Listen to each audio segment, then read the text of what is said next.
Praise the Lord. ദൈവനാമം മഹത്വപ്പെടുമാറാകട്ടെ.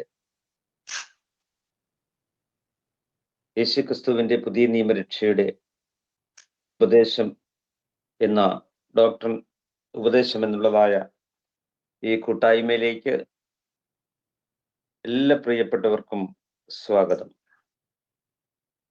വീണ്ടും ഈ രാത്രിയിൽ തുടർന്നും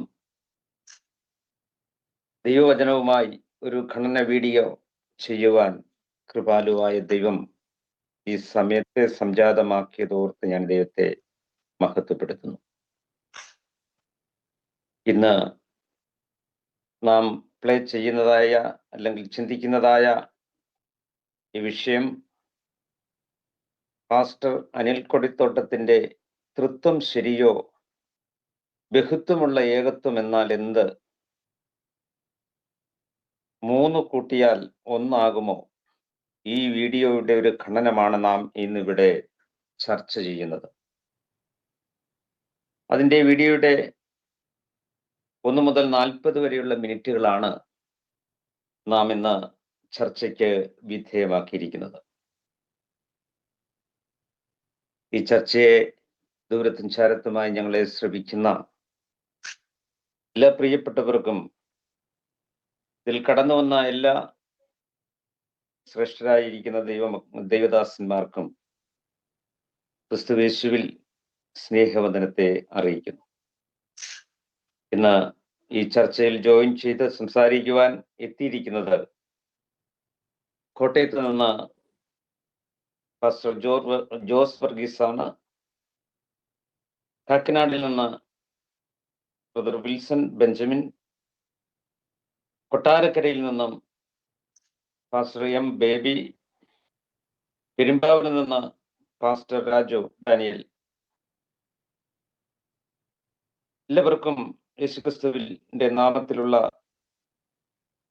സ്നേഹവന്ദനവും അതുപോലെ ഈ ചർച്ചയിലേക്ക്, ഈ വീഡിയോയിലേക്ക് എല്ലാവരെയും സ്വാഗതം ചെയ്യുകയാണ്.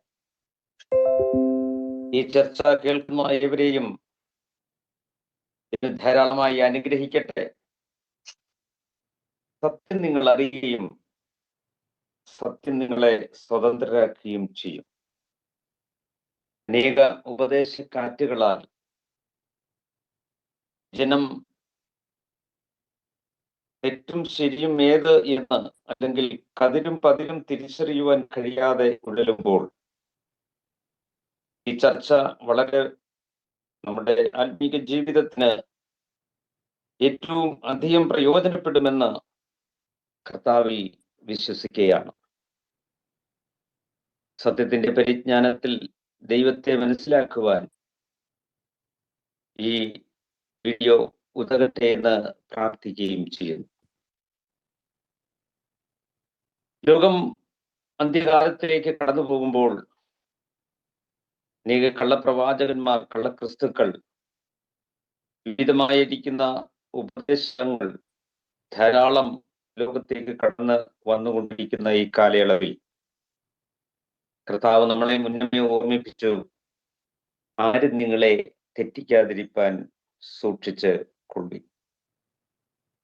അതുകൊണ്ട് വിശ്വാസ ജീവിതത്തിലായിരിക്കുന്ന ഏവരും വളരെ സൂക്ഷ്മതയോടുകൂടെ, അജ്ഞാനികളാകാതെ ജ്ഞാനികളായി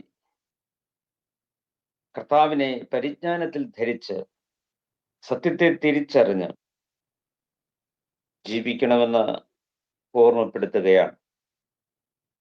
നമുക്ക് ഈ വീഡിയോ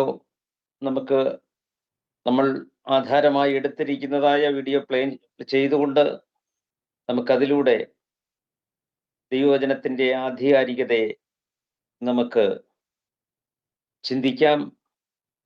പൊതുവെ നമുക്ക് ഈ കൾട്ട് എന്നുള്ളതായിരിക്കുന്ന ഒരു വലിയ വിഷയം തന്നെ പഠനവിധേയമാക്കിയിട്ടുണ്ട്.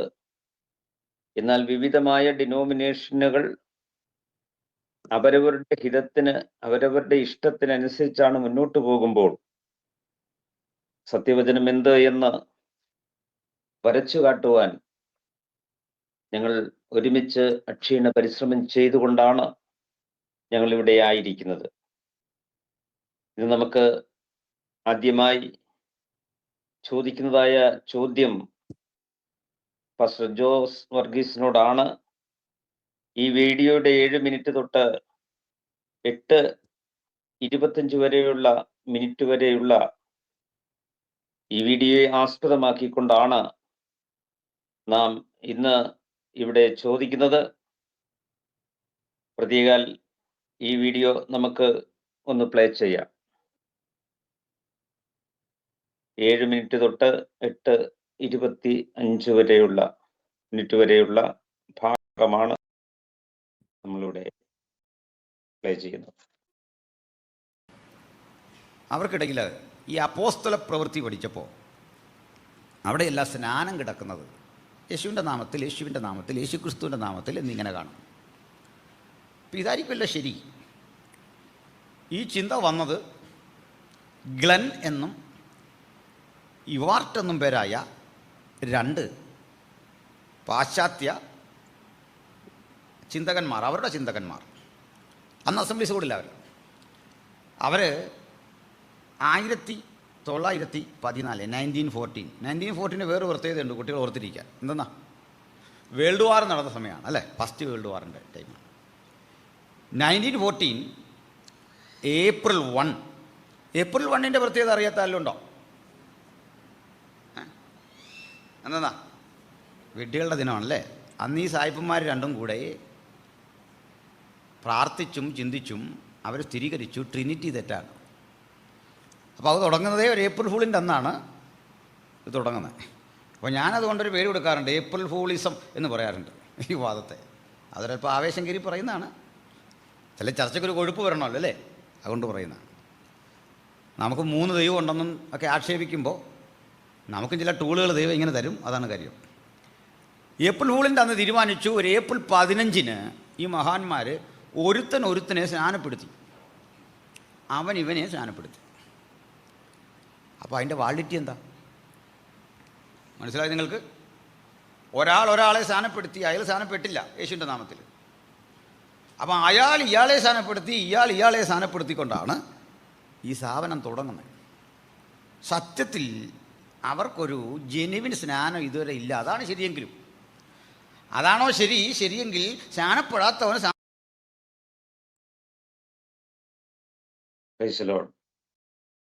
ഈ വീഡിയോ എല്ലാവരും ശ്രദ്ധിച്ചു കാണുമെന്ന് വിചാരിക്കുന്നു.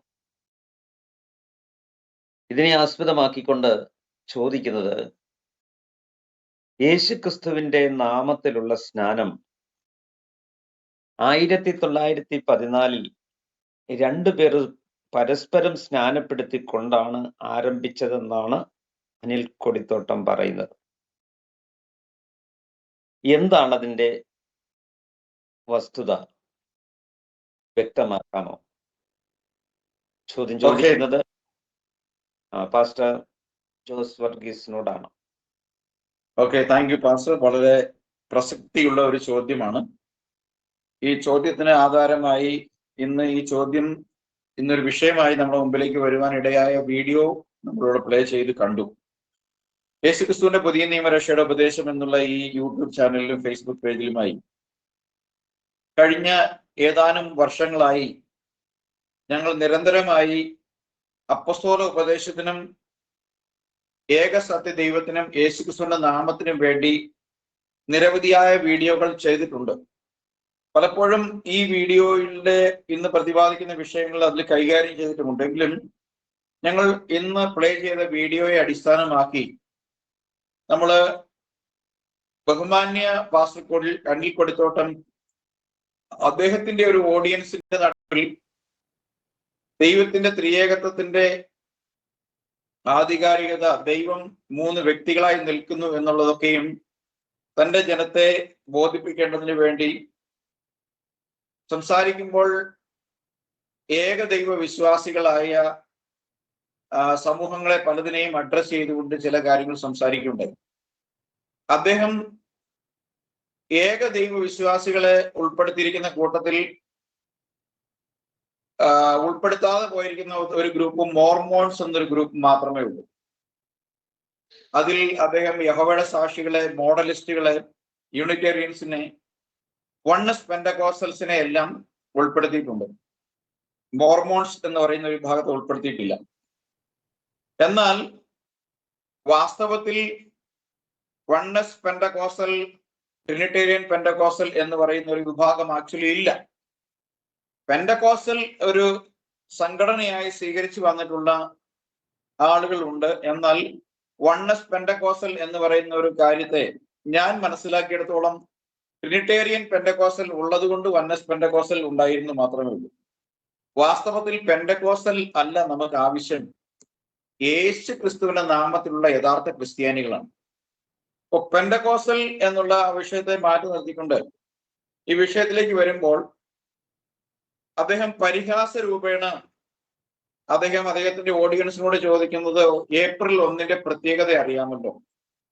ഏപ്രിൽ 1 ലോക വിഡ്ഢി ദിനമാണ്, അല്ലെങ്കിൽ ഫൂൾസ് ഡേ ആണ്. അതുകൊണ്ട് ഏപ്രിൽ 1 ആരെങ്കിലും എന്തെങ്കിലും ചെയ്താൽ അത് മുഴുവൻ വിഡ്ഢികളായി ആളുകൾ ചെയ്യുന്നതാണ് എന്നൊരു കാര്യം പറഞ്ഞു. വാസ്തവത്തിൽ ഏപ്രിൽ 1 ഒരു പ്രവൃത്തി ദിവസമാണെങ്കിൽ ലോകത്തിലെ രാജ്യങ്ങളിൽ അവരുടെ ഭരണപരമായ കാര്യങ്ങളും അവരുടെ പാർലമെന്റിലൊക്കെ നിയമങ്ങൾ പാസ്സാക്കാറുണ്ട്. ഏപ്രിൽ 1 ആയി എന്ന് വിചാരിച്ചുകൊണ്ട് ആരും തന്നെ അവരുടെ നയപരമായ കാര്യങ്ങൾ മാറ്റിവെക്കുന്നുണ്ടെന്ന് എനിക്ക് തോന്നുന്നില്ല. അതുകൊണ്ട് തന്നെ ഏപ്രിൽ 1 ഒരു കാര്യം ചെയ്യുന്നത് വിഡ്ഢികൾ ചെയ്യുന്ന കാര്യമാണെന്ന് വിശ്വസിക്കാനും ബുദ്ധിയുള്ളവരാരും സമ്മതിച്ചു കൊടുക്കുമെന്നും എനിക്ക് തോന്നുന്നില്ല. രണ്ടാമത്തെ കാര്യം അദ്ദേഹം തന്നെ പറയുന്നു, ഏപ്രിൽ 1 അവർ തീരുമാനിച്ചു, പ്രാർത്ഥിച്ചു, ആലോചിച്ചു, ഏപ്രിൽ 15 നടത്തിയെന്ന് അദ്ദേഹം തന്നെ പറയുന്നു. അപ്പോൾ ഏപ്രിൽ 1 ഇവർ തീരുമാനിച്ചു എന്ന് ഇദ്ദേഹത്തോട് ആരാണ് പറഞ്ഞത്? ഏപ്രിൽ 1 തീരുമാനിച്ചതാണെന്നുള്ള ഏതെങ്കിലും ഹിസ്റ്റോറിക്കൽ എവിഡൻസ് അദ്ദേഹത്തിന്റെ കൈവശമുണ്ടോ? ഉണ്ടെങ്കിൽ ആ പറയുന്നതിനൊരു അടിസ്ഥാനമുണ്ട്. അപ്പൊ ഏപ്രിൽ 15 അത് നടത്തിയത്. 1914 അറിയാണ്. 1914 ഒരു പ്രത്യേകത എന്താണ്? 1914 എന്ന് പറയുന്ന ആ വർഷത്തിലാണ് ഒന്നാമത്തെ ലോക മഹായുദ്ധം ആരംഭിക്കപ്പെടുന്നത്. അപ്പോൾ 1914 ജാനുവരി 1 മുതൽ 1914 ഡിസംബർ 31 വരെയുള്ള ദിവസങ്ങളിൽ എന്തെങ്കിലും ചെയ്താൽ അതിന്റെ പ്രത്യേകത ലോകമഹായുദ്ധവുമായി ബന്ധിപ്പിച്ച് പഠിക്കുന്നതിലെ വിഡ്ഢിത്വം കൂടി അനിൽ കോട്ടിത്തോട്ടം എന്ന് പറയുന്ന പാസ്റ്ററിന്റെ അനുയായികളായ, അല്ലെങ്കിൽ അദ്ദേഹത്തെ വ്യക്തിപരമായി താല്പര്യമുള്ള ആളുകളും കൂടി ചിന്തിക്കണം എന്നുള്ള കാര്യം ഓർമ്മപ്പെടുത്തിക്കൊണ്ട് ഞാൻ വിഷയത്തിലേക്ക് വരികയാണ്. അദ്ദേഹത്തിന്റെ ഒരു പരിഹാസത്തിന്റെ കാരണമായി അദ്ദേഹം ചൂണ്ടിക്കാണിക്കുന്നത്, ഗ്ലെൻ ഇവാട്ട് എന്ന് പറയുന്ന 2 സഹോദരങ്ങൾ 1914 അമേരിക്കയിൽ വെച്ച് പരസ്പരം സ്നാനപ്പെടുത്തിക്കൊണ്ടാണ് ഇത് ആരംഭിക്കപ്പെട്ടതെന്ന് അദ്ദേഹം പറഞ്ഞു. അപ്പോൾ അദ്ദേഹം പറയുന്നത് ശരിയാണെങ്കിൽ ഇങ്ങനെ ഒരു തെറ്റ് മാത്രമേ അദ്ദേഹം കാണുന്നുള്ളൂ, പരസ്പരം സ്നാനപ്പെടുത്തി എന്നുള്ളത്. പരസ്പരം സ്നാനപ്പെടുത്തിയതായി ഒരു തെളിവുണ്ട്. ഞാൻ ആ വീഡിയോ കണ്ടിട്ടുണ്ട്. ബ്ലാക്ക് ആൻഡ് വൈറ്റിലാണ് ആ വീഡിയോ. ആ വീഡിയോ പലപ്പോഴും ഇങ്ങനെയുള്ള ആളുകൾ എടുത്ത് സൂക്ഷിക്കാറുണ്ട്, ഉപയോഗിക്കാറുണ്ട്. എന്റെ ചോദ്യം, അങ്ങനെയാണെങ്കിൽ 1902 അമേരിക്കയിലുള്ള അസൂസ സ്ട്രീറ്റ് റിവൈവലിൽ ആരംഭിക്കപ്പെട്ടതാണ് ഇന്നത്തെ ലോകത്തിലുള്ള പെന്റകോസ്റ്റുകളുടെ ചരിത്രം ആരംഭിക്കുന്നത് അസൂസ സ്ട്രീറ്റ് റിവൈവലിലാണ്. അസൂസ സ്ട്രീറ്റ് റിവൈവലിൽ, അസൂസ സ്ട്രീറ്റിൽ നടന്ന ഉണർവിൽ കൃപാവരങ്ങളുടെ ഒരു റെസ്റ്റോറേഷൻ ഉണ്ടായി. അങ്ങനെ അതിന്റെ അടിസ്ഥാനത്തിൽ അന്ന് ആ ഉണർവിന്റെ ഭാഗമായി വന്നവരും ആ ഉണർവ് പ്രചരിപ്പിച്ചവരുമായ ഒരു സമൂഹം മുന്നോട്ട് പോയി.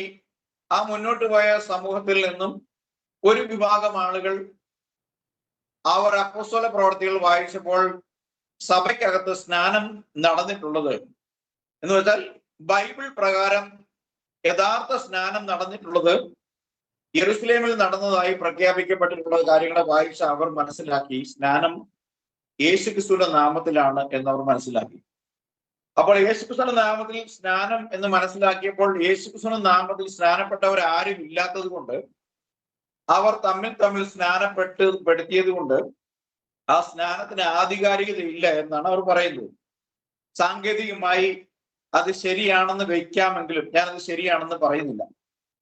എന്റെ ചോദ്യം ബഹുമാനപ്പെട്ട അനിൽ കോടിത്തോട്ടത്തോടാണ്. അങ്ങനെയെങ്കിൽ ട്രിനിറ്റേറിയൻസ് ബാപ്റ്റിസം 1914 അതിനു മുമ്പോ ആരംഭിച്ചിട്ടുണ്ടെങ്കിൽ അവരെങ്ങനെയാണ് സ്നാനപ്പെട്ടത്? ഇതൊരു ചോദ്യമാണല്ലോ. അതും ആരെങ്കിലും സ്നാനപ്പെടാത്ത ഒരുവൻ സ്നാനപ്പെടുത്തിയിട്ടായിരിക്കണം. കാരണം അപ്പസ്തോല പ്രവൃത്തിയിൽ നമ്മൾ യെരുശലേമിൽ കാണുന്ന ആ സ്നാനത്തിന്റെ പിന്മുറയായി നടന്നു വന്ന സ്നാനം നടത്തിയവരാരും അവരുടെ ഇടയിൽ ഉണ്ടാവാൻ വഴിയില്ല. അത് അങ്ങനെ എന്തെങ്കിലും ഉണ്ടെങ്കിൽ തെളിയിക്കാൻ ഒരിക്കലും ഒരു എവിഡൻസ് അവരുടെ കൈവശമില്ല. അത് നമുക്കറിയാം. പിന്നീട് അത് കോൺസ്റ്റന്റൈന്റെ കാലം മുതൽ പിന്നീട് ഏതാണ്ട് റെനൈസാൻസ് നവോത്ഥാനത്തിന്റെ പ്രസംഗം പ്രസംഗിച്ചുകൊണ്ട് 1600 വന്ന പിന്നീട് ലൂതറൻ സഭയായി മാറിയ നവോത്ഥാനത്തിന്റെ കാലത്തിൽ പോലും അത് തളിക്കൽ ബാപ്റ്റിസമാണ്. അതിന് എന്തെങ്കിലും ഒരു ഹൈറാർക്കി അല്ലെങ്കിൽ അതിന് ഒരു ഹെറിഡിറ്ററി ആയ പാരമ്പര്യം ഉണ്ടെങ്കിൽ അതിന് തളിക്കൽ ബാപ്റ്റിസത്തിന് മാത്രമേ ഉള്ളൂ, സ്പ്രിംഗ്ലിംഗ് ബാപ്റ്റിസത്തിന് മാത്രമേ ഉള്ളൂ പാരമ്പര്യം അല്പമെങ്കിലും അവകാശപ്പെടാൻ. ഒരുപക്ഷെ മെഡീവിയൽ പീരീഡിൽ ഈ സ്പ്രിംഗ്ലിംഗ് ബാപ്റ്റിസം പോലും കണ്ടിന്യൂ ചെയ്തിട്ടുണ്ടാവാൻ വഴിയില്ല. അത് നടത്തി വന്ന പുരോഹിതന്മാരായതുകൊണ്ട് അവരെ ചോദിക്കാൻ ആർക്കും കഴിയില്ല. പക്ഷെ എന്റെ ചോദ്യം, പിന്നീട് 1902 വരെയും അപ്പസ്തോലന്മാരുടെ കാലത്തിന് ശേഷം 1902 വരെയുള്ള 19 നൂറ്റാണ്ടുകളിൽ, അല്ലെങ്കിൽ 300 വരെ നടന്നെന്ന് കൂട്ടാം, 300 മുതൽ 19 വരെയുള്ള 1600 വർഷങ്ങളിൽ ട്രിനിറ്റിയിലാകട്ടെ യേശുക്രിസ്തുവിന്റെ നാമത്തിലാകട്ടെ ഒരാൾക്ക് ഒരുവന് സ്നാനം കൊടുത്ത ഒരു കണ്ണി, ഒരു ചെയിൻ, ഒരു സ്നാപകൻ അവിടെ ഉണ്ടായിരുന്നതായി തെളിയിക്കാൻ ട്രിനിറ്റേറിയൻസിന് കഴിയുമോ? ഈ ചലഞ്ച് ഏറ്റെടുക്കാൻ തയ്യാറുണ്ടോ? അവർ പറയുന്നു യേശുക്രിസ്തു നാമത്തിൽ സ്നാനം ആരംഭിക്കപ്പെട്ടത് വിഡ്ഢികളുടെ ദിവസമാണത് തീരുമാനിച്ചുറപ്പിച്ചത്. ഇവർ രണ്ടുപേരും തീരുമാനിച്ചുറപ്പിച്ചത് ഇവിടെ ഏതെങ്കിലും രേഖയാക്കി ഇവിടുത്തെ ട്രിനിറ്റേറിയൻസിന് കൈമാറി അല്ലെങ്കിൽ ഏതെങ്കിലും ആർക്കിയോളജിക്കൽ മ്യൂസിയങ്ങളിൽ സൂക്ഷിച്ചിട്ടുണ്ടായിരുന്നോ? ഞങ്ങൾ 1914 ഒരു വിഡ്ഢികളുടെ ദിവസം ഇങ്ങനെ ഒരു തീരുമാനം എടുത്തു എന്നുള്ളത് എടുത്തു പറയാം. അപ്പൊ ഇവർക്ക് പരിഹസിക്കാൻ വേണ്ടി മാത്രം അത് 1914 തീരുമാനമായി ചെയ്തത് അതേ ഏപ്രിൽ 15 ആണതാണ്. അതായത് വീണ്ടും 14 ദിവസങ്ങൾക്ക് ശേഷമാണ് ചെയ്യുന്നത്.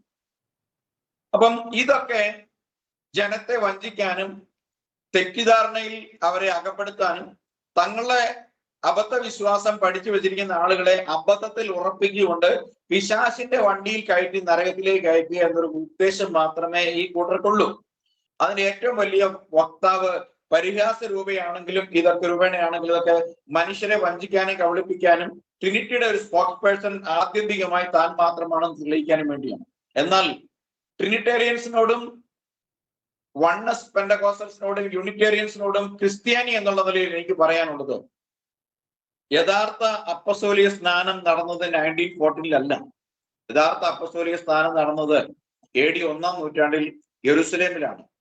ഈ പാരമ്പര്യം അമേരിക്കക്കാർക്കായ ഗ്ലെന്നിനോ സ്റ്റുവർട്ടിനോ അവകാശപ്പെട്ടതല്ല, ട്രിനിറ്റേറിയൻസിന് അവകാശപ്പെട്ടതല്ല. യഥാർത്ഥ ക്രിസ്തീയ സ്നാനത്തിന്റെ പാരമ്പര്യം അവകാശപ്പെടാൻ ആർക്കെങ്കിലും ഉണ്ടെങ്കിൽ അത് ക്രിസ്ത്യാനികൾക്കാണ്.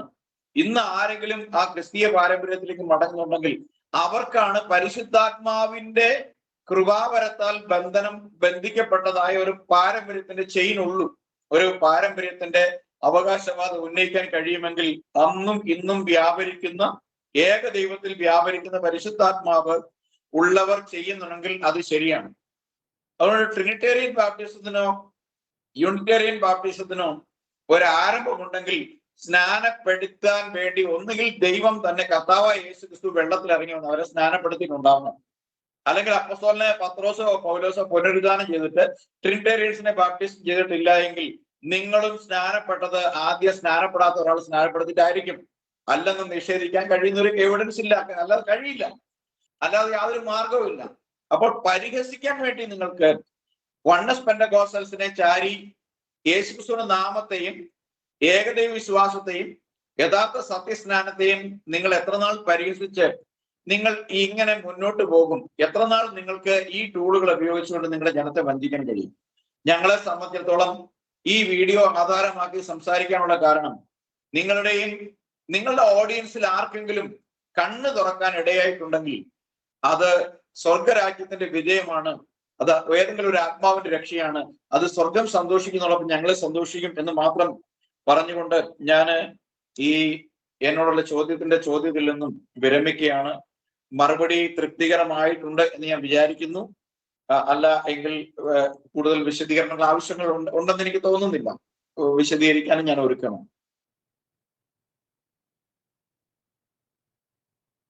ആമേൻ. സ്തോത്രം. അനുഗ്രഹീതമായ നല്ല ആശയത്തോടുകൂടെ ശരിയായി, വ്യക്തമായി, തിട്ടമായി ജനങ്ങൾക്ക് മനസ്സിലാകുന്ന വിധത്തിൽ ദേവദാസനിലൂടെ അതിന് കൃത്യമായ ഒരു നല്ല മറുപടി നമുക്ക് ലഭിച്ചു. ദൈവം ധാരാളം അനുഗ്രഹിക്കട്ടെ. കുടിത്തോട്ടം സത്യം പറഞ്ഞാൽ പരിശുദ്ധാത്മാവിനോട് അല്ലെങ്കിൽ പരിശുദ്ധാത്മാവിന്റെ നേരെ വ്യാജം സംസാരിക്കുകയല്ലേ ചെയ്തത്. പരിശുദ്ധാത്മാവ് കർത്താവ് പറഞ്ഞ കാര്യത്തെ ഓർമ്മിപ്പിച്ച് സത്യത്തിന്റെ പരിജ്ഞാനത്തിലേക്ക് അവരെ നയിച്ചിട്ട് പരിശുദ്ധാത്മാവ് അവരുടെ നാവിലൂടെ സംസാരിച്ചതാണ്. മാത്രമല്ല, ഒന്നുകൂടെ പറഞ്ഞാൽ യഹോവയുടെ ആത്മാവിനോട് അല്ലെങ്കിൽ ദൈവമായിരിക്കുന്ന കർത്താവിനോട് കർത്താവിന്റെ കൽപ്പനയോട് പറഞ്ഞിരിക്കുന്ന ദൈവത്തിന്റെ ആലോചനയോട് യോബേൽ പ്രവാചകനിലൂടെ അറിയിക്കപ്പെട്ട ദൈവത്തിന്റെ ആത്മാവ് അറിയിക്കപ്പെട്ട പ്രവചനത്തിന്റെ നിവർത്തിയായി സംസാരിക്കുന്ന ആ സംഭവത്തെ യഥാർത്ഥത്തിൽ ദൈവത്തിന്റെ ആത്മാവിനോടാണ് ഈ അനിൽ കൊടിത്തോട്ടം വ്യാജം പറഞ്ഞത്. അതിന് തക്കതായ ശിക്ഷയുണ്ടാകുമെന്ന് നമുക്ക് ധൈര്യമായി പറയാം. വളരെ അനുഗ്രഹീതമായ നല്ല മറുപടി നൽകിയതായിരിക്കും ദേവദാസനെ ധാരാളം ദൈവം അനുഗ്രഹിക്കട്ടെ. സ്തോത്രം. നമുക്ക് വീണ്ടും ഈ വീഡിയോയുടെ 29-ാം മിനിറ്റ് തൊട്ട് 29:45 ടു 33 മിനിറ്റ് വരെ ആധാരമാക്കിയാണ് ഞാൻ ബ്രദർ ബിൽസൺ ജോർജിനോട് ചോദിക്കുവാൻ ആഗ്രഹിക്കുന്നത്. നമുക്ക് ആ വീഡിയോ നമുക്കൊന്ന് പ്ലേ ചെയ്യാം. സ്തോത്രം.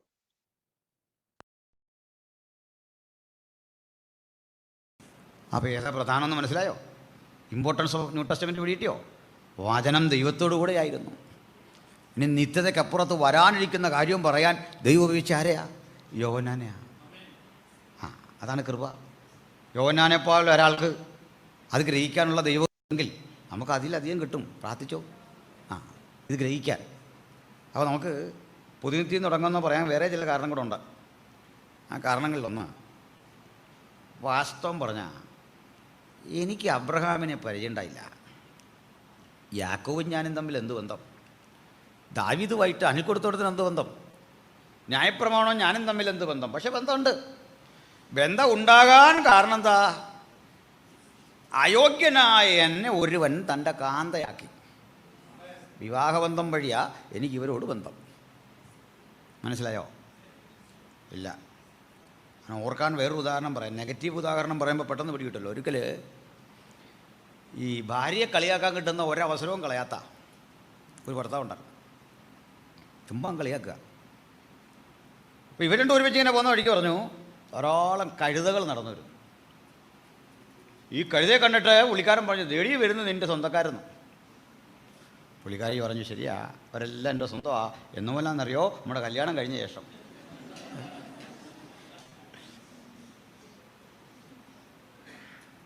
അപ്പം ഇതൊരു വലിയ കാര്യമാണ്, ശ്രദ്ധിച്ചിരിക്കുക. അബ്രഹാമും ഇസ്ഹാക്കും യാക്കോവും അന്ധതമസും കൂരിരുട്ടും മേഘഗർജനവും ചെങ്കടൽ പിളർന്നതും ഒക്കെ ഞാൻ മനസ്സിലാക്കിയത് യേശുവിൻ്റെ കൂടെ കൂടിയ ശേഷമാണ്. അതിൽ എനിക്കറിയില്ല, ഒരു പിടിയില്ല. എന്നെ ന്യായപ്രമാണം വെച്ച് ശിക്ഷിക്കാനും പറ്റില്ല. എന്താ കാര്യം? ഞാൻ ന്യായപ്രമാണത്തിന് അന്യൻ, വാഗ്ദത്തത്തിന് അന്യൻ, ഇസ്രായേൽ പൗരതയോട് സംബന്ധമില്ലാത്തവൻ. മനസ്സിലായോ? എന്നെ അവൻ വെട്ടിയെടുത്ത് തായ്തടിയോട് ചേർത്ത് ഒട്ടിച്ചു. ബഡിഞ്ഞു പോലുമില്ല. He grafted me to the റൂട്ടാണ്. അങ്ങോട്ട് ചേർത്ത്. അന്നു മുതൽ ഞാൻ ആ തായ്തടി വളരുമ്പോൾ എനിക്ക് മനസ്സിലായി, ഇതാ അബ്രഹാമിനെ ഞാൻ സ്നേഹിക്കുന്നു. എന്താ കാര്യം? എൻ്റെ കാന്തൻ്റെ വല്യപ്പനാ. അതാ കാര്യം. മനസ്സിലായോ? ദാവീദിനെ ബഹുമാനം. എന്താ കാര്യം? നമ്മുടെ കാന്തൻ്റെ ഫോർഫാദറാണ്, റിലേറ്റീവാണ്. നമ്മളങ്ങനെ റിലേറ്റീവായി. പക്ഷേ എനിക്ക് പ്രധാനം ആരാ? കാന്തൻ. അതിൻ്റെ അർത്ഥം ഇതങ്ങൾ വൈരുദ്ധ്യമാണെന്നല്ല. അവിടെ എന്തെങ്കിലും കുറവുണ്ടെങ്കിൽ കർത്താവ് താൻ പറഞ്ഞു തുടങ്ങിയതും ദൈവോത്ഭുതങ്ങളാലും അടയാളങ്ങളാലും വിവിധ വീര്യപ്രവർത്തികളാലും വാഗ്ദത്തത്തിൻ പരിശുദ്ധാത്മാവിനാൽ നമുക്ക് സാക്ഷി നിന്നതും കേട്ടവർ നമുക്ക് ഉറപ്പിച്ചു തന്നതുമായ ഇത്ര വലിയ രക്ഷയും കൊണ്ടാണ് നമ്മൾ നടക്കുന്നത്. ഒന്നുകൂടെ അങ്ങ് പറയാം. ഈ ദൈവം എന്ന് പറയുമ്പോൾ കാര്യമൊക്കെ ആണെങ്കിലും അബ്രഹാം അവനെ ദൂരത്ത് നിന്ന് കണ്ട് അഭിവന്ദിച്ചു.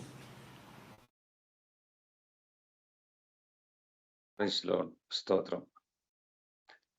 ചോദിക്കുന്നത് മണവാളൻ കാന്ത ഇവരാരാണ് എന്നുള്ളത്. അദ്ദേഹത്തിന് അത് വ്യക്തമായി മനസ്സിലായിട്ടില്ല എന്ന് തോന്നുകയാണ്. രണ്ടാമതായി അതോടൊപ്പം അപ്പോസ്തലന്മാരുടെയും അബ്രഹാമിന്റെയും ദൈവം വേറെ വേറെയാണ്.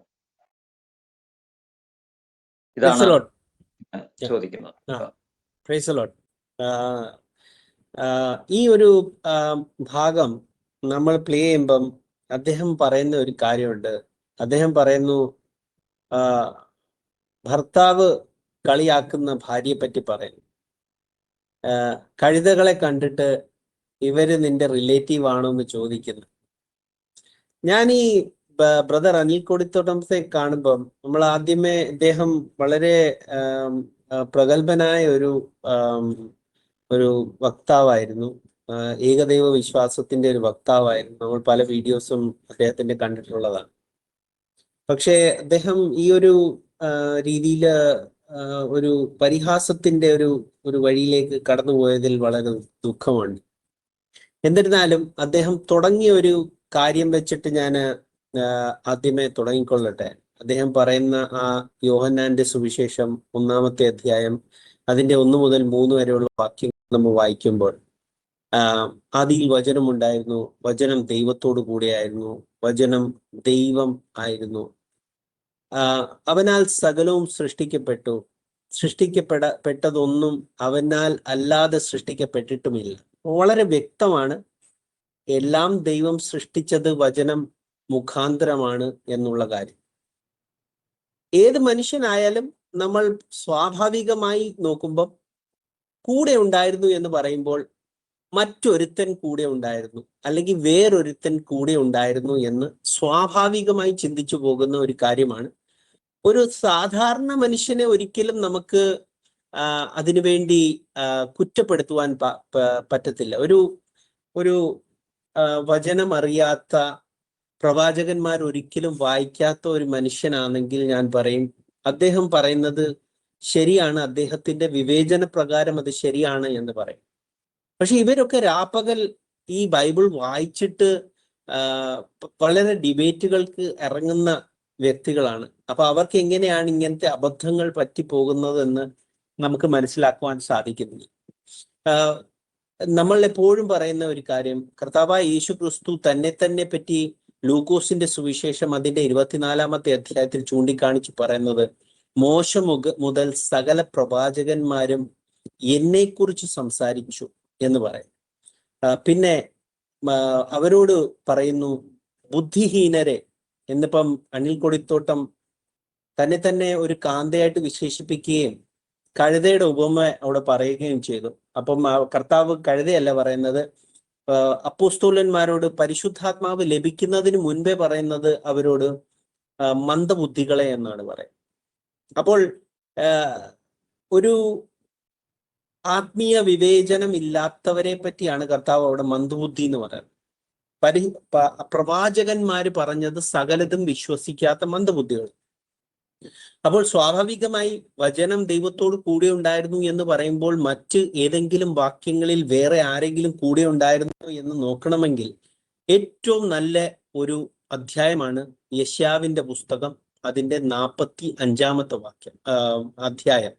ആ അധ്യായത്തിൽ നമ്മൾ കാണുന്ന അടിസ്ഥാന കാര്യങ്ങൾ പറയുന്നു. അവിടെ 2 വാചകങ്ങൾ അദ്ദേഹം തന്നെ ഈ ഒരു വീഡിയോയുടെ ആദിമ ഭാഗങ്ങളിൽ പറയുന്നുണ്ട്. നമുക്ക് വലിയ ഭാഷയിൽ വലിയ പ്രാവീണ്യമൊന്നും വേണ്ട, നമ്മൾ മലയാളത്തിൽ ബൈബിൾ വായിച്ചാൽ നമുക്ക് മനസ്സിലാകുമെന്ന് പറയും. അത് തന്നെ ഞാൻ അനിൽ കൊടിത്തോട്ടം ബ്രദറിനോട് പറയുന്നു. മലയാളത്തിൽ വായിച്ചാൽ പോലും മനസ്സിലാകും. യെശയ്യാവിന്റെ പുസ്തകം 45-ാമത്തെ അധ്യായത്തിൽ കർത്താവ് പറയുന്നു, ഞാൻ സൃഷ്ടി നടത്തിയപ്പോൾ അവിടെ 2 വാചകങ്ങൾ വളരെ വ്യക്തമായിട്ട് പറയുന്നുണ്ട്. ഞാനല്ലാതെ ദൈവം വേറൊരുത്തനില്ല എന്ന് പറയുന്നുണ്ട്. പിന്നെ മറ്റൊരുത്തനുമില്ല എന്നും പറയുന്നു. അപ്പോൾ സൃഷ്ടിച്ചപ്പോൾ മറ്റൊരുത്തനും ഇല്ലായിരുന്നു, ദൈവമല്ലാതെ വേറെ ഒരുത്തനുമില്ല എന്ന് വളരെ വ്യക്തമായിട്ട് അവിടെ പറയുമ്പോൾ ദൈവത്തിൽ വ്യക്തി ചേർക്കുന്നത് കർത്താവിന്റെ ഭാഷയിൽ മന്ദബുദ്ധിയും, സ്വന്തം ബ്രദർ അനിൽ കൊടുത്തോട്ടത്തിന്റെ കാര്യം പറയുമ്പോൾ കഴുതയായ ഭാര്യയും എന്ന് പറയേണ്ടി വരും. അങ്ങനെ തന്നെ പറയേണ്ടി വരും. എന്താന്ന് വെച്ച് കഴിഞ്ഞാൽ വചനത്തെ ഒരു വചനം കൊണ്ട് മാത്രം വിവേചനം ചെയ്യുന്ന പ്രവണതയുള്ള വിശ്വാസികൾ. അതുകൊണ്ടാണ് അങ്ങനെ വിളിക്കപ്പെടുന്നത്. രണ്ടാമത്തെ ഭാഗത്തേക്ക് നമ്മൾ കടന്നു പോകുമ്പോൾ നമ്മൾ കാണുന്നത് അദ്ദേഹം കാന്തയെക്കുറിച്ച് സംസാരിക്കും. കാന്ത എത്ര പേരുടെ കാന്തയാണ് ഒരു നല്ല കാന്ത എന്ന് വിളിക്കപ്പെടുന്നത്? ഏക ഭർത്താവിന്റെ കാന്തയാണ് കാന്ത എന്ന് വിളിക്കപ്പെടുന്നതും ആ കാന്ത അങ്ങനെ വിളിക്കപ്പെടുന്നത് ഒരൊറ്റ ഭർത്താവിനല്ല. അത് നമ്മൾ പഴയ നിയമത്തിൽ പോയി നോക്കിക്കഴിഞ്ഞാൽ നമുക്കറിയാം. അധ്യായം യെശയ്യാവിന്റെ പുസ്തകം അതിന്റെ 54-ാമത്തെ അധ്യായത്തിൽ പറയുന്നു ഒരു വാക്യമുണ്ട്. അടിസ്ഥാനമായി പറയും, നിന്റെ സൃഷ്ടാവാകുന്നു നിന്റെ ഭർത്താവ്. അപ്പോൾ സൃഷ്ടാവായിരിക്കണം ഭർത്താവ്. എന്തുകൊണ്ടെന്നാൽ സൃഷ്ടാവല്ലാതെ വേറെ ഒരു രക്ഷിതാവുമില്ല. അതാണ് നമ്മുടെ യെശയ്യാവിന്റെ പുസ്തകം തന്നെ 25-ാമത്തെ അധ്യായത്തിൽ പറയുന്നു, അവൻ വന്ന് നമ്മളെ രക്ഷിക്കും, അവൻ തന്നെ യഹോവ. 25-ാമത്തെ അധ്യായത്തിന്റെ 9-ഉം 10-ഉമുള്ള വാക്യങ്ങളിൽ പറയുന്നു, അവൻ വന്ന് നമ്മളെ രക്ഷിക്കും, അവൻ തന്നെ യഹോവ, അവനല്ലാതെ വേറെ ഒരു രക്ഷിതാവും ഇല്ല എന്ന് യെശയ്യാവിന്റെ പുസ്തകത്തിൽ തന്നെ 43-ാമത്തെ അധ്യായത്തിൽ 10-ഉം 11-ഉം ആയിട്ടുള്ള വാക്യങ്ങൾ പറയുന്നു. അപ്പോൾ ഒന്ന്, രക്ഷിതാവ് ദൈവമല്ലാതെ വേറെ ഒരു ആളുമില്ല. അതുകൊണ്ട് തന്നെ രക്ഷിതാവ് എന്ന നിലയിലാണ് ദൈവം ഭർത്താവ് എന്ന് വിളിക്കപ്പെടുന്നത്. ആ ഭർത്താവ് ആരാണ്? സൃഷ്ടാവുമാണ്. അപ്പൊ സൃഷ്ടാവ് വേറെ ഒരുത്തനാണോ? യോഹന്നാന്റെ സുവിശേഷത്തിൽ നോക്കിക്കഴിഞ്ഞാൽ വചനമാണ് എല്ലാം സകലതും സൃഷ്ടിച്ചത്. യെശയ്യാവിന്റെ പുസ്തകം 45-ാമത്തെ അധ്യായം നോക്കുമ്പോൾ സൃഷ്ടാവ് വേറെ ഒരുത്തനും ഇല്ലാതെയാണ് സൃഷ്ടി നടന്നിരിക്കുന്നത്. മറ്റൊരുത്തനില്ല, വേറൊരുത്തനില്ല. അത് തന്നെയാണ് നമ്മുടെ അപ്പോസ്തലന്മാര് പിന്നീട് പറയുന്നത്, രക്ഷയ്ക്കായി മറ്റൊരുത്തനുമില്ല, വേറെ ഒരു നാമവും ഇല്ല എന്ന് വളരെ വ്യക്തമായിട്ട് പറയാം. അങ്ങനെ തന്നെയാണ് പൗലോസ് പിന്നെ കാന്തയായി ആരെയാണ് പറയുന്നത്? ഞാൻ നിങ്ങളെ വിവാഹം ചെയ്യുവാൻ ഉറപ്പിച്ചത് ആർക്ക് വേണ്ടിയാ? ഏക ഭർത്താവ്, ഒരൊറ്റ ഭർത്താവ്, 1 ഹസ്ബൻഡ്, പ്യോർ വെർജിനായിട്ട് ഉറപ്പിച്ചത് ക്രിസ്തുവിന്. ആരാണ് ക്രിസ്തു? രക്ഷിതാവാണ്, അതുകൊണ്ട് ഭർത്താവാണ്. ആരാണ് ക്രിസ്തു? സൃഷ്ടാവാണ്, വേറെ ഒരുത്തനല്ല, മറ്റൊരുത്തനല്ല, അവൻ സൃഷ്ടാവ് തന്നെയാണ്. അതുകൊണ്ടാണ് അവൻ രക്ഷിതാവ് ആയത്. രക്ഷിതാവ് ആരാണ്? സൃഷ്ടാവ് തന്നെയാണ്. സൃഷ്ടാവല്ലാതെ വേറെ ഒരു രക്ഷിതാവുണ്ടോ? ഇല്ല. സൃഷ്ടാവല്ലാതെ വേറെ ഒരു രക്ഷിതാവില്ല. എല്ലാം ഒരേ ആത്മാവിന്റെ പ്രവർത്തനം തന്നെയാണ് 1 കൊരിന്ത്യർ 12-ൽ പറയുന്നത്. പിന്നെ അദ്ദേഹം കൂട്ടിയത് വാക്യം നമുക്ക് വളരെ കഷ്ടം തോന്നും. എന്താന്ന് വെച്ച് കഴിഞ്ഞാൽ ഈ ഒരു കാര്യം പറയുന്ന എബ്രായർ ലേഖനം 2-ാമത്തെ അധ്യായത്തിൽ 3-ാമത്തെ വാക്യത്തിലാണ് പറയുന്നത്, കർത്താവ് താൻ പറഞ്ഞു തുടങ്ങിയത്. അപ്പോൾ നമുക്കറിയാം കർത്താവ് പറഞ്ഞു തുടങ്ങിയത് അത് എവിടെയാണ് നമ്മൾ കാണുന്നത്? കർത്താവ് പറഞ്ഞു തുടങ്ങിയത് പണ്ട് ഭാഗമായി പ്രവാചകന്മാരിൽ കൂടെ, ഇന്ന് പുത്രനിൽ കൂടെ സംസാരിച്ചു. അപ്പോൾ നമ്മൾ കാണുന്നു പ്രവാചകന്മാർ മൊത്തവും, പിന്നെ നമ്മൾ കാണുന്നു ആദ്യത്തെ 4 അധ്യായത്തിൽ കർത്താവ് സ്വയം വന്ന് ഈ ലോകത്തിൽ സംസാരിക്കുന്നത്. അത് പറഞ്ഞു തുടങ്ങിയതായി മാത്രമാണ്. അതിന്റെ പൂർത്തി ആർക്കും മനസ്സിലാക്കാൻ സാധിക്കത്തില്ല. എപ്പം വരെ സാധിക്കത്തില്ല? പരിശുദ്ധാത്മാവ് വരുന്നിടം വരെ സാധിക്കത്തില്ല.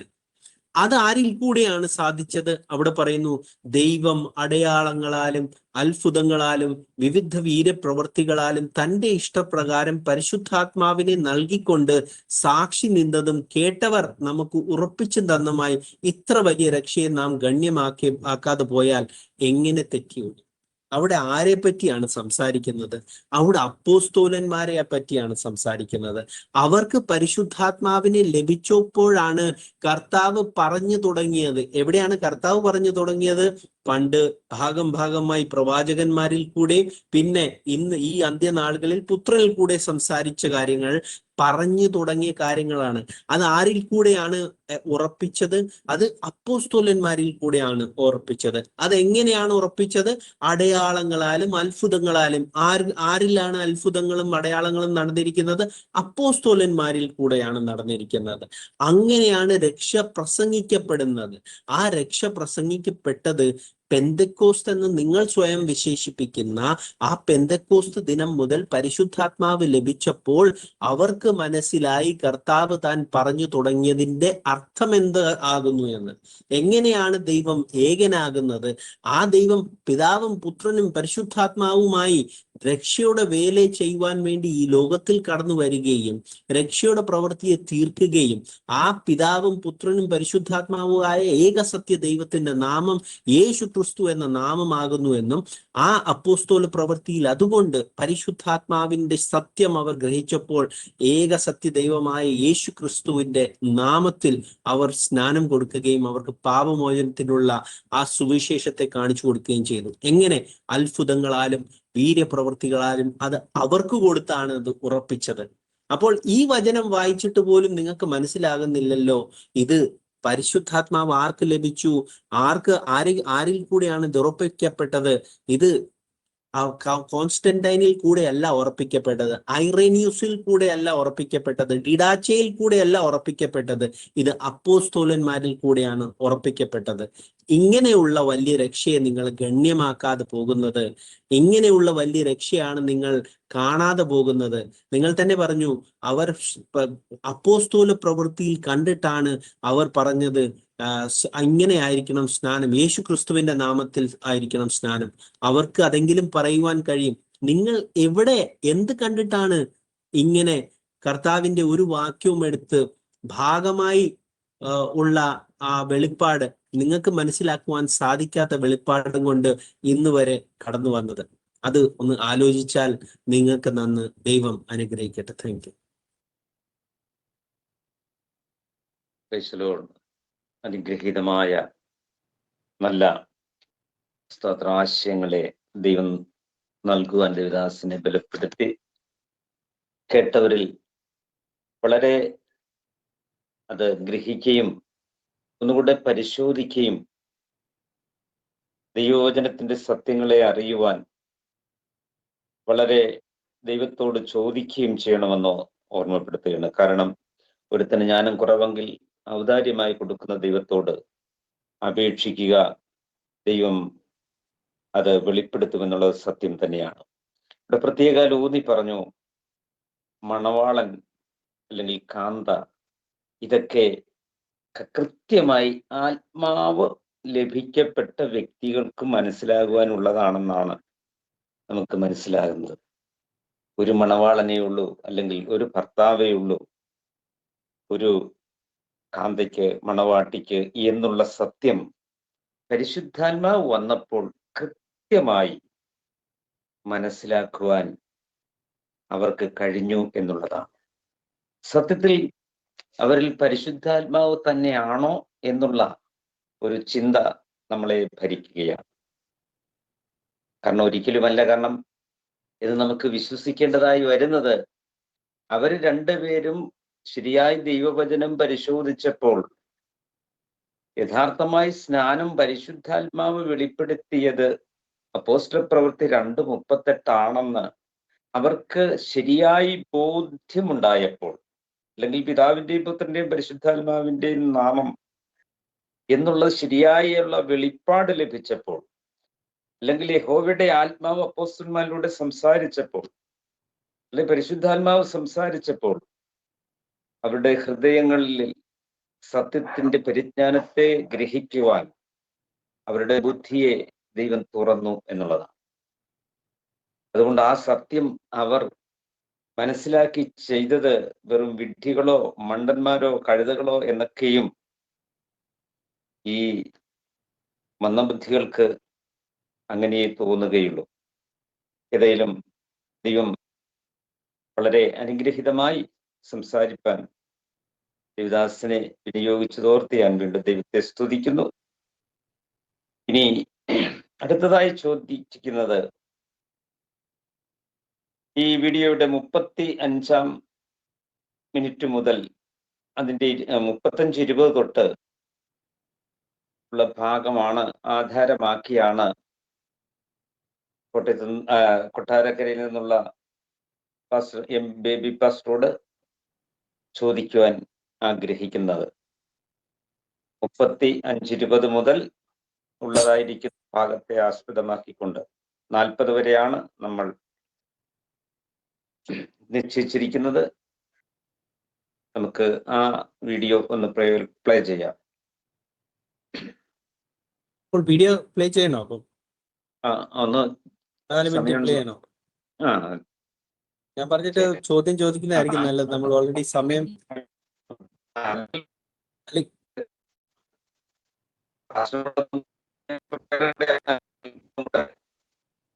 ഒരു മിനിറ്റ് പ്ലേ ചെയ്യാന്ന്.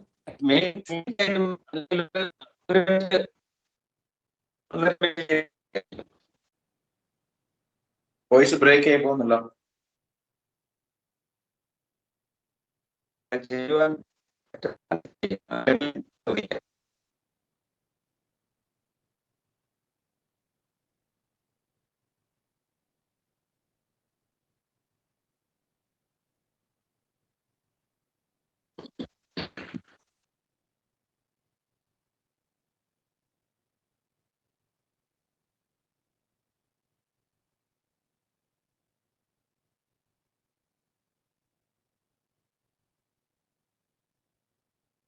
കേൾക്കാൻ പറ്റുന്നുണ്ടോ? കേൾക്കാം. ഓഡിയോ അയ്യോ സോറി, വീഡിയോ പ്ലേ ചെയ്തോ? ഉണ്ട് പക്ഷെ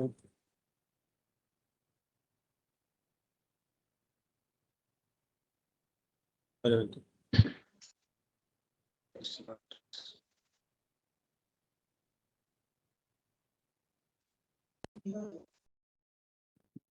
പോട്ടെ. അപ്പോൾ എങ്ങനെ വിളിക്കുന്ന മുസ്ലിങ്ങൾ? ദൈവത്തെ വിളിക്കും അല്ലാഹു, ഒരു കൂട്ടർ എലോഹി, വേറെ കൂട്ടർ യാഹുവേ, ഇന്ത്യക്കാരൻ വിളിക്കും ഈശ്വരൻ. 100 കൂട്ടം പേരുകളാൽ വിളിക്കുമ്പോൾ നമ്മൾ ദൈവത്തെ വിളിക്കുന്നത് പിതാവേ. Only we people addressing God as Father. Only Christians addressing God as Father. നമ്മൾ ദൈവത്തെ വിളിക്കുന്നത് എങ്ങനെയാ? പിതാവേ.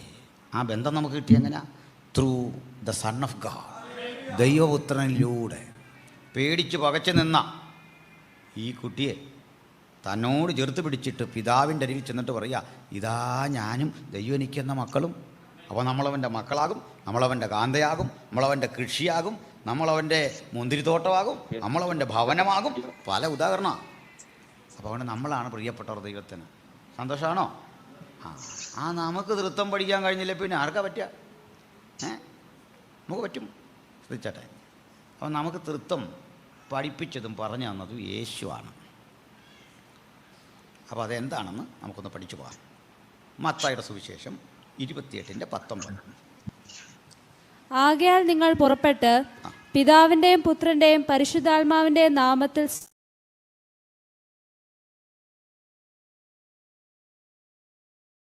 നമുക്ക് ഈ സബ്ജക്റ്റ് ചോദിക്കാം.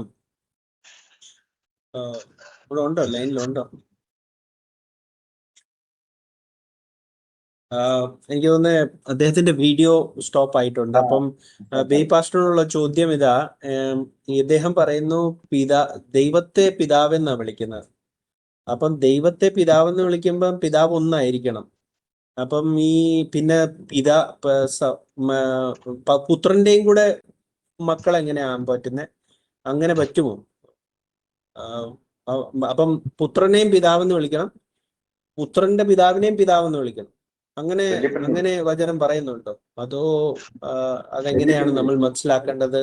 ഏകത്വ ഒരു വിശ്വാസപ്രകാരം നമ്മൾ എങ്ങനെയാണ് അതെങ്ങനെയാണ് നമ്മൾ മനസ്സിലാക്കുന്നത്?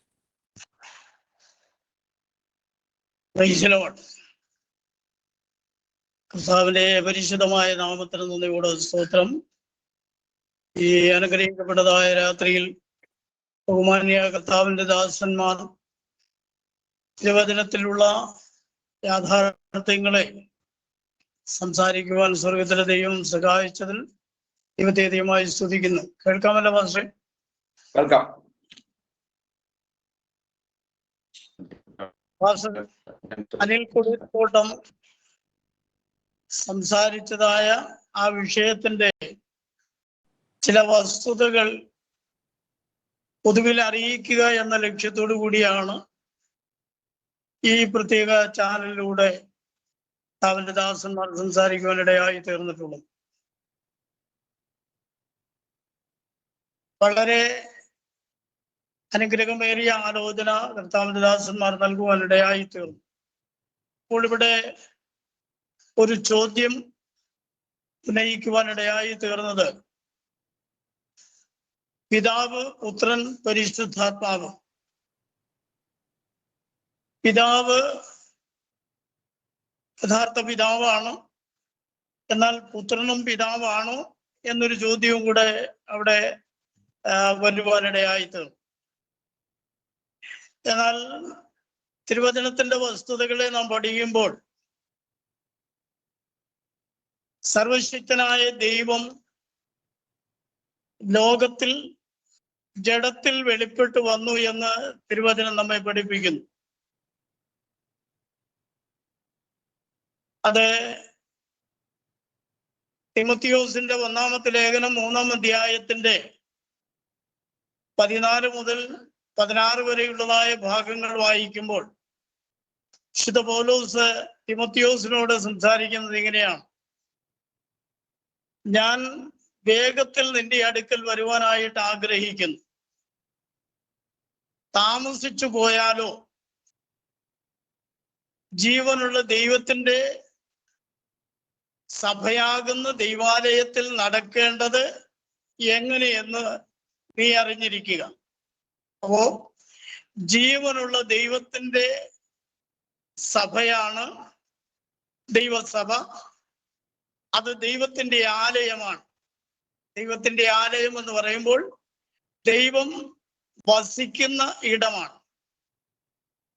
അപ്പോ ജീവനുള്ള ദൈവത്തിന്റെ ആലയമായ സഭയിൽ നടക്കേണ്ടത് എങ്ങനെയെന്ന് നീ അറിയേണ്ടതിന് എന്ന് പറഞ്ഞിട്ടാണ് കർത്താവിന്റെ ദാസൻ പറയുന്നത്. അവൻ ആരെ? ജീവനുള്ള ദൈവം ജഡത്തിൽ വെളിപ്പെട്ടു, ആത്മാവിൽ നീതീകരിക്കപ്പെട്ടു. ഇങ്ങനെ തുടർന്ന് ആ വാക്യഭാഗം നമ്മൾ കാണുകയാണ്.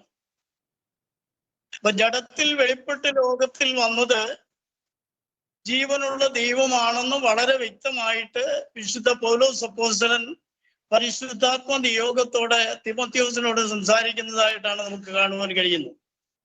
സ്തോത്രം. കർത്താവായ യേശുക്രിസ്തുവിന്റെ നാമത്തിലുള്ളതായ ആ സത്യവിശ്വാസത്തിന് വിപരീതമായിട്ട് ചിന്തിക്കുകയും പഠിപ്പിക്കുകയും ചെയ്യുന്നത് വളരെ ബോധത്വമാണ്.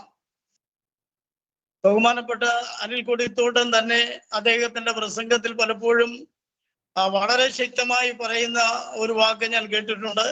അപ്പോസ്തല പ്രവൃത്തി 4-ാം അധ്യായത്തിന്റെ 12-ാമത്തെ വാക്യഭാഗമാണ് അദ്ദേഹം വളരെ ശക്തമായിട്ട് ഉപയോഗിക്കുവാൻ ഇടയായി തീർന്നിട്ടുള്ളത്. മറ്റൊരുത്തനിലും രക്ഷയില്ല. നാം രക്ഷിക്കപ്പെടുവാൻ ആകാശത്തിന്റെ കീഴിൽ മനുഷ്യരുടെ ഇടയിൽ നൽകപ്പെട്ട വേറെ ഒരു നാമവുമില്ല. അത് കർത്താവായ യേശുക്രിസ്തുവിന്റെ നാമം മാത്രമാണ് ഏക രക്ഷയ്ക്കായിട്ടുള്ള ഏക മാർഗമെന്ന് അദ്ദേഹം വളരെ ശക്തമായി സംസാരിക്കുന്നത് കേൾക്കുവാൻ കഴിഞ്ഞിട്ടുണ്ട്. അങ്ങനെയുള്ളതായ ആ വിശ്വാസമുള്ളതായ ഈ പാസ്റ്റർ ഇത്തരത്തിലുള്ളതായ ബോധത്വം പഠിപ്പിക്കുന്നത് എന്താണ് എന്നതിനെ കുറിച്ച് മനസ്സിലാക്കുവാൻ കഴിയുന്നില്ല. സ്തോത്രം. അദ്ദേഹത്തെ തൃത്വം പഠിപ്പിച്ചത് യേശുക്രിസ്തുവാണെന്ന് പറയുന്നു.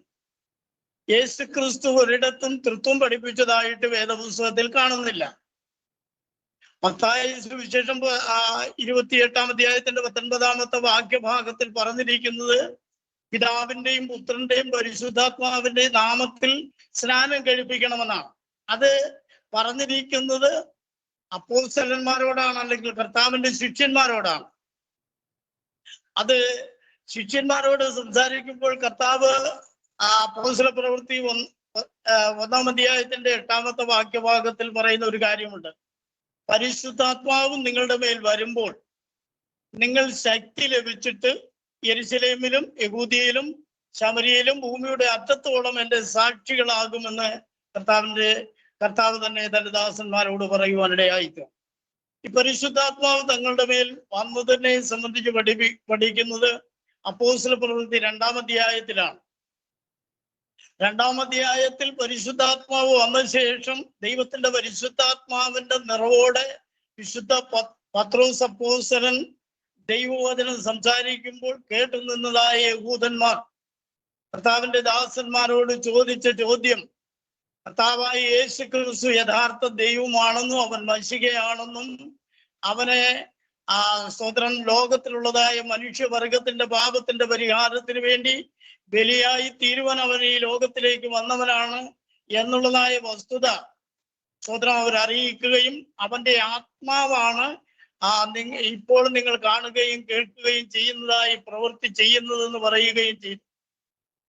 അത് യോവേൽ പ്രവാചകൻ മുഖാന്തരമായിട്ട് അരുളി ചെയ്തതിന്റെ നിവൃത്തിയാണെന്നും പറഞ്ഞു കേട്ടു നിന്നതായ യഹൂദന്മാരായ സഹോദരന്മാർ ചോദിച്ചു, സഹോദരന്മാരായ പുരുഷന്മാരെ, രക്ഷ പ്രാപിക്കുവാൻ ഞങ്ങൾ എന്ത് ചെയ്യണം? രക്ഷ പ്രാപിക്കുവാൻ എന്നവിടെ എഴുതി കാണുന്നില്ല. എന്നാൽ ഞങ്ങൾ എന്ത് ചെയ്യണമെന്നുള്ളതായ ചോദ്യത്തിന് വിശുദ്ധ പത്രോസ് അപ്പോസ്തലൻ പരിശുദ്ധാത്മാവിന്റെ നിറവോടെ സംസാരിച്ചൊരു കാര്യം, നിങ്ങൾ മാനസാന്തരപ്പെട്ട് നിങ്ങളുടെ പാപങ്ങളുടെ മോചനത്തിനായി ഓരോരുത്തൻ യേശു ക്രിസ്തുവിന്റെ നാമത്തിൽ സ്നാനമേൽപ്പീൻ, എന്നാൽ പരിശുദ്ധാത്മാവെന്ന ദാനം ലഭിക്കും. മത്തായി സുവിശേഷം 28-ാം അധ്യായത്തിന്റെ 19-ാമത്തെ വാക്യഭാഗം അത് കർത്താവ് സംസാരിച്ചത് അപ്പോസ്തലന്മാരോടാണ്. പരിശുദ്ധാത്മാവ് വന്നപ്പോഴാണ് യഥാർത്ഥമായി പിതാവിന്റെയും പുത്രന്റെയും പരിശുദ്ധാത്മാവിന്റെയും നാമം എന്താണെന്നുള്ളത് പരിശുദ്ധാത്മാവ് കർത്താവിന്റെ ദാസന്മാർക്ക് വെളിപ്പെടുത്തി കൊടുക്കുവാനിടയായി തീർന്നു. അങ്ങനെ പരിശുദ്ധാത്മാവ് തങ്ങൾക്ക് പിതാവിന്റെയും പുത്രന്റെയും പരിശുദ്ധാത്മാവിന്റെയും നാമം എന്താണെന്ന് വെളിപ്പെടുത്തി കൊടുത്തപ്പോഴാണ് അവർ കർത്താവായ യേശു ക്രിസ്തുവിന്റെ നാമത്തിൽ സ്നാനപ്പെടുത്തിയത്. അപ്പോ യേശു ക്രിസ്തുവിന്റെ നാമമാണ് പിതാവിന്റെയും പുത്രന്റെയും പരിശുദ്ധാത്മാവിന്റെയും നാമം എന്ന് വളരെ വ്യക്തമായി നമുക്ക് മനസ്സിലാക്കാൻ കഴിയുന്നു. സ്തോത്രം. അതുകൊണ്ട് അബദ്ധജടിലങ്ങളാകുന്ന ഉപദേശങ്ങൾ പഠിപ്പിച്ച് ജനത്തെ വഞ്ചിച്ച് അവരെ നരകയോഗ്യരാക്കി തീർക്കാതെ ദൈവവചനത്തിന്റെ വസ്തുതകളെ ഗ്രഹിക്കുവാൻ ശീലിക്കണം. അത് മനസ്സിലാക്കണമെങ്കിൽ പരിശുദ്ധാത്മാവിന്റെ നിയോഗം വേണം. പരിശുദ്ധാത്മാവ് ഞങ്ങളിലും ഉണ്ട്, പരിശുദ്ധാത്മാവാണ് നമ്മെ നടത്തുന്നത് എന്നൊക്കെ പറയുന്നത് കൊണ്ട് കാര്യമാകുന്നില്ല. എന്നാൽ ദൈവവചനത്തിന്റെ വസ്തുതകൾ അനുസരിക്കുന്നവർക്ക് മാത്രമേ ദൈവത്തിന്റെ പരിശുദ്ധാത്മാവിന് ലഭിക്കുകയുള്ളൂ എന്ന് ദൈവത്തിന്റെ വചനം വളരെ വ്യക്തമായിട്ട് പഠിപ്പിക്കുന്നുണ്ട്. അതിന് മാനസാന്തരം ആവശ്യമാണ്. മാനസാന്തരപ്പെട്ട വ്യക്തി കർത്താവായ യേശു ക്രിസ്തുവിന്റെ നാമത്തിൽ പാപങ്ങളുടെ മോചനത്തിനായിട്ട് ജലത്തിൽ സ്നാനമേൽക്കണം. എന്നാൽ മാത്രമേ പരിശുദ്ധാത്മാവിന് ലഭിക്കുകയുള്ളൂ എന്ന് ദൈവവചനം വളരെ വ്യക്തമായി പഠിപ്പിക്കുന്നു. ഏതെങ്കിലും കുറുക്ക് വഴികളിലൂടെ പരിശുദ്ധാത്മാവിനെ പ്രാപിക്കുവാൻ മാർഗമുണ്ടെന്ന് ഞാൻ കരുതുന്നില്ല. ദൈവവചനത്തിൽ അങ്ങനെ ഒരു വ്യവസ്ഥയുമില്ല. അതുകൊണ്ട് അബദ്ധമാകുന്ന ചിന്താഗതികളും പഠിപ്പിക്കലുകളും കൊണ്ട് ജനത്തെ വഞ്ചിക്കാതെ ദൈവവചനത്തിന്റെ വസ്തുതകൾ ഗ്രഹിച്ച് സത്യത്തിന് വേണ്ടി നിലകൊള്ളണം. കൊടിത്തോട്ടം പാസ്റ്ററെ സംബന്ധിച്ച് വളരെ അറിവും കാര്യങ്ങളുമുള്ള വളരെ പണ്ഡിതനായ ഒരു മനുഷ്യനാണ്. അദ്ദേഹം പ്രസംഗിക്കുന്ന പ്രസംഗമൊക്കെ ഞാൻ കേട്ടിട്ടുണ്ട്. പക്ഷേ ദൈവത്തെ അറിയുവാൻ കഴിയുന്നില്ല എന്നുള്ളതായ ഒരു പോരായ്മയാണ് അദ്ദേഹത്തിന്റെ ഭാഗത്ത് ഞാൻ കാണുന്നത്. യഥാർത്ഥമായി സത്യദൈവത്തെ അറിഞ്ഞുകൊണ്ട് ജീവിക്കണം, ഇല്ലെങ്കിൽ അത് വളരെ ശിക്ഷാർഹമായി പോകും എന്ന് ഓർമ്മപ്പെടുത്തുകയും ഞാൻ 1-2 ദൈവവചന ഭാഗവും കൂടെ നിങ്ങളെ ഒന്ന് ഓർമ്മപ്പെടുത്തിക്കൊണ്ട് നിർത്തുവാനായിട്ട് താല്പര്യപ്പെടുകയാണ്. യോഹന്നാന്റെ ഒന്നാമത്തെ ലേഖനം 2-ാം അധ്യായത്തിന്റെ 22, 23, 24 വാക്യഭാഗങ്ങൾ വേഗത്തിൽ വായിക്കുവാൻ ആഗ്രഹിക്കുന്നു. യേശുവിനെ ക്രിസ്തുവല്ല എന്ന് നിഷേധിക്കുന്നവനല്ലാതെ കള്ളൻ ആരാകുന്നു? പിതാവിനെയും പുത്രനെയും നിഷേധിക്കുന്നവൻ തന്നെ എതിർ ക്രിസ്തുവാകുന്നു. പുത്രനെ നിഷേധിക്കുന്നവന് പിതാവില്ല, പുത്രനെ സ്വീകരിക്കുന്നവന് പിതാവുമുണ്ട്. ഇവിടെ കർത്താവിന്റെ വചനത്തിൽ നമ്മൾ വളരെ വ്യക്തമായിട്ട് മനസ്സിലാക്കുന്നത്, യേശുവിനെ ക്രിസ്തു അല്ല എന്ന് നിഷേധിക്കുന്നവൻ കള്ളനാകുന്നു എന്ന് പറഞ്ഞാൽ, ക്രിസ്തു എന്ന് പറഞ്ഞാൽ അഭിഷിക്തൻ. അഭിഷിക്തൻ എന്ന് മാത്രമല്ല, സ്വർഗത്തിൽ എന്നേക്കും അഭിഷിക്തനായിരിക്കുന്നവൻ എന്നാണ് ആ വാക്കിന് ശരിയായിട്ടുള്ള അർത്ഥം നൽകിയിട്ടുള്ളത്. അപ്പോ സ്വർഗത്തിൽ എന്നേക്കും അഭിഷിക്തനായിരിക്കുന്നവൻ സർവശക്തനായ ദൈവമാണ്. അവൻ ആത്മാവും അദൃശ്യനുമായ ദൈവമാണ്. അവനാണ് ക്രിസ്തു. ആ ക്രിസ്തു സ്വതന്ത്രം സർവശക്തനായ ദൈവമാണെന്ന് വിശ്വസിക്കുവാൻ കഴിയാത്തവൻ, അഥവാ ക്രിസ്തു അല്ല എന്ന് പറയുന്നവൻ കള്ളനാകുന്നു എന്നാണ് ദൈവവചനം പഠിപ്പിക്കുന്നത്. അപ്പോ ഈ തരത്തിലുള്ളതായ ദുരാലോചനകൾ മനുഷ്യർക്ക് കൊടുത്ത് മനുഷ്യനെ വഞ്ചിച്ച് പാപത്തിന്റെ വഴികളിലൂടെ ശിക്ഷാർഹരാക്കി തീർക്കുന്ന അനിൽ കൊടിത്തോട്ടത്തെ പോലുള്ള പ്രിയപ്പെട്ടവർ ചെയ്യുന്ന പ്രവൃത്തി കള്ളമാണ്, വ്യാജമാണെന്ന് വളരെ വ്യക്തമായി കാണുവാൻ കഴിയുന്നു. അതുകൊണ്ട് അതിന്റെ 23-ാമത്തെ വാക്യഭാഗത്തിൽ വായിക്കുന്നത്, പുത്രനെ നിഷേധിക്കുന്നവന് പിതാവുമില്ല, പുത്രനെ സ്വീകരിക്കുന്നവന് പിതാവും ഉണ്ട്. അപ്പോ കർത്താവായ യേശു ക്രിസ്തുവിനെ ദൈവമാണെന്ന് അംഗീകരിക്കുവാൻ കഴിയാതെ, അവൻ ക്രിസ്തുവാണെന്ന് വിശ്വസിക്കുവാൻ കഴിയാതെ അംഗീകരിക്കുവാൻ കഴിയാത്തവന് പിതാവുമില്ല, പുത്രനുമില്ല. എന്നാൽ അവനെ സ്വീകരിക്കുന്നവന് പിതാവുണ്ട് എന്ന് ദൈവവചനത്തിലൂടെ കാണുവാൻ കഴിയുന്നു. അതിന്റെ 4-ാം അധ്യായത്തിന്റെ 2-ഉം 3-ഉം വാക്യങ്ങളും കൂടെ ഒന്ന് വായിക്കാൻ ആഗ്രഹിക്കുകയാണ്. ദൈവാത്മാവിനെ ഇതിനാൽ അറിയാം, യേശുക്രിസ്തു ജഡത്തിൽ വന്നു എന്ന് സ്വീകരിക്കുന്ന ആത്മാവൊക്കെയും ദൈവത്തിൽ നിന്നുള്ളതും, യേശുക്രിസ്തു ജഡത്തിൽ വെളിപ്പെട്ട് വന്ന സത്യദൈവമാണെന്ന് വിശ്വസിക്കുന്ന ആത്മാവ് ദൈവത്തിൽ നിന്നുള്ളവയാണ്. യേശുവിനെ ആ വിധത്തിൽ സ്വീകരിക്കുവാൻ കഴിയാത്ത യാതൊരു ആത്മാവും ദൈവത്തിൽ നിന്നുള്ളതല്ല. അത് എതിർ ക്രിസ്തുവിന്റെ ആത്മാവ് തന്നെ അത് വരും എന്ന് നിങ്ങൾ കേട്ടിട്ടുണ്ടല്ലോ. അത് ഇപ്പോൾ തന്നെ ലോകത്തിലുണ്ട്. പ്രിയമുള്ളവരെ, ഇവിടെ നമുക്ക് കാണുവാൻ കഴിയുന്നത് കർത്താവിന്റെ പരിശുദ്ധാത്മാവിനാൽ ഈ കർത്താവിനെ കുറിച്ച് ഏറ്റവും കൂടുതൽ അറിയാവുന്ന ഒരു അപ്പോസ്തലനാണ് വിശുദ്ധ യോഹന്നാൻ അപ്പോസ്തലൻ. അദ്ദേഹം യേശുക്രിസ്തുവിനെ കുറിച്ച് പറഞ്ഞിരിക്കുന്നത്, ദൈവം ജഡത്തിൽ വെളിപ്പെട്ട് വന്നവനാണ് യേശുക്രിസ്തു. അതങ്ങനെ വിശ്വസിക്കുവാൻ കഴിയാത്ത വ്യക്തികൾ എതിർ ക്രിസ്തുവിന്റെ ആലോചന പ്രകാരം പ്രവർത്തിക്കുന്നവരാണ്. അപ്പോ ഈ വിധത്തിൽ യേശുക്രിസ്തുവിന്റെ നാമത്തെ നിഷേധിക്കുന്ന നിഷേധികൾ പറയുകയാണ്, യേശുക്രിസ്തുവിന്റെ നാമക്കാര് പിതൃ നിഷേധികളാണ്. സഹോദരം, ഇവിടെ പറയുന്നത് യേശുക്രിസ്തുവിനെ സ്വീകരിക്കുന്നവര് പിതാവുമുണ്ട്, പുത്രനുമുണ്ട്. യോഹന്നാന്റെ 2-ാമത്തെ ലേഖനം 9-ാമത്തെ വാക്യഭാഗത്തിൽ പറയുന്നത്, ക്രിസ്തുവിന്റെ ഉപദേശത്തിൽ നിലനിൽക്കാതെ അതിർ കടന്നു പോകുന്ന ഒരുത്തരും ദൈവമില്ല.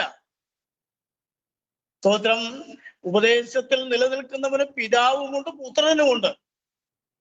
കർത്താവായ യേശു ക്രിസ്തുവിന്റെ നാമത്തിൽ ഞങ്ങൾ വിശ്വസിക്കുന്നത് കൊണ്ട് ഞങ്ങൾക്ക് അഭിമാനമുണ്ട്, ഞങ്ങൾക്ക് ധൈര്യമുണ്ട്, ഞങ്ങൾക്ക് ഏതൊരു വ്യക്തിയോടും സംസാരിക്കുവാൻ കഴിയുന്നതാണ്. ദൈവത്തിന്റെ പരിശുദ്ധാത്മാവ് ഞങ്ങളെ നടത്തുന്നു.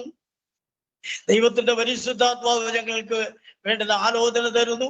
പരിശുദ്ധാത്മാവിന് വിരോധമായി ഇത്തരത്തിലുള്ളതായ വിഡ്ഢിത്തരങ്ങൾ വിളമ്പുന്ന ഏത് വലിയ പണ്ഡിതനായാലും ആ പണ്ഡിതനോട് വചനപ്രകാരം ചോദ്യം ചെയ്യുവാൻ ഞങ്ങൾ ഒരുക്കമാണ്. ധൈര്യമുണ്ടെങ്കിൽ ഈ വചനം നിഷേധിക്കുവാൻ തയ്യാറാവുക. യഥാർത്ഥമായി കർത്താവായ യേശു ക്രിസ്തു മാത്രമാണ് സത്യദൈവം. അവന്റെ നാമത്തിൽ മാത്രമാണ് സ്നാനമുള്ളത്. അവന്റെ നാമം മാത്രമാണ് ഏക രക്ഷാനാമം. ആ നാമം സ്വീകരിക്കുന്നവൻ രക്ഷിക്കപ്പെടുവാനിടയായിത്തീരും. മറ്റൊരുത്തനിലും രക്ഷയില്ല. നാം രക്ഷിക്കപ്പെടുവാൻ ആകാശത്തിന്റെ കീഴിൽ മനുഷ്യരുടെ ഇടയിൽ നൽകപ്പെട്ട വേറെ ഒരു നാമവുമില്ല. കർത്താവ് എല്ലാവരെയും ധാരാളം എളിയവന് വേണ്ടി ഈ അവസരത്തെ ഒരുക്കി തന്ന ബഹുമാന്യ കർത്താവിന്റെ ദാസന്മാർക്ക് കർത്താവായ യേശു ക്രിസ്തുവിന്റെ നാമത്തിൽ നന്ദിയും സ്നേഹത്തെ അറിയിച്ചുകൊണ്ട് ഞാൻ വാക്കുകൾ നിർത്തുന്നു. ദൈവം എല്ലാവരെയും ധാരാളമായി അനുഗ്രഹിക്കുമാറാകട്ടെ. വളരെ താങ്ക്സ് പാസ്റ്റർ. പാസ്റ്റർ ജോസ് ഒന്ന് 2 മിനിറ്റ് ഒന്ന് സമ്മറൈസ് ചെയ്ത് പിന്നെ അത് കഴിഞ്ഞിട്ട് വൈൻഡ് അപ്പ് ചെയ്യാമല്ലോ നമുക്ക് അല്ലേ?